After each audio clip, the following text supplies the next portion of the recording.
morning, friends, and welcome back to another edition of On the Lake with Jake. My name is Jacob Westman, and today I am highlighting another beautiful and abundant outdoor edible, the wild grape.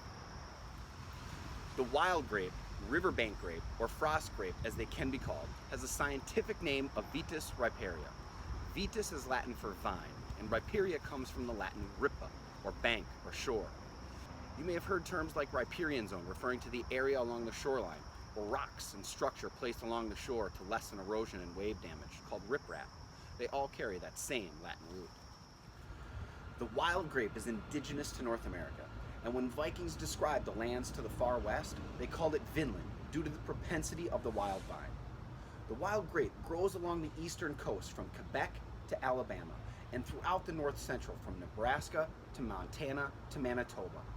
It thrives along lakes and riverbanks, fence lines, and railroads, and is an important food source and cover for birds, insects, and other small creatures. This climbing vine will creep to the top of nearby trees, soon overtaking the tree's canopy. Sometimes the vine becomes so thick and heavy it can crush the tree under its weight, bringing it to the ground before it finds another tree to climb. The leaves are broad and coarsely toothed. They are light green and edible when young, and become darker and more bitter when mature. The fruit is a deep purple, forming small to large clusters from August to September. The fruit is small and the seeds are large, much larger than any commercial grape. The fruit is eaten by birds, insects, and other critters. The Ojibwe would harvest the grape after the first frost and turn them into jelly for use throughout the winter. Vitis riparia does not possess any real commercial value on its own, but its cold hardiness and resistance to certain fungi have made its genes valuable when breeding with domesticated commercial grapes.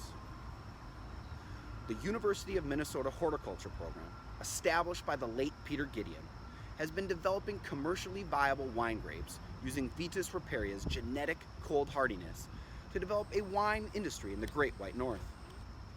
The U of M currently has 12,000 experimental vines on 12 acres, as well as many established varieties, including the Frontenac, Itasca, La Crescent, and Marquette. Nearby Waconia is home to 3 wineries and vineyards: Parley Lake, Sovereign Estate, and Schramm. Normally, at the conclusion of my videos, I try to come up with something clever, something supposedly wise, something about adapting to your surroundings or better utilizing the abundant resources around you. Something that connects our increasingly busy lives with the naturally measured changes that the seasons bring. But I don't feel like it. It died on the vine. It died on the vine. It died on the vine. Summer is almost over and school is about to begin. Not a normal school year, but one like we have never seen before. I've been teaching for over a decade, but there are so many unknowns that it makes me a little more anxious than usual. However, I know that I can make the best of it. I know that I can give my new batch of kids an enjoyable and valuable experience. It won't be the same, but that doesn't mean it still can't be great.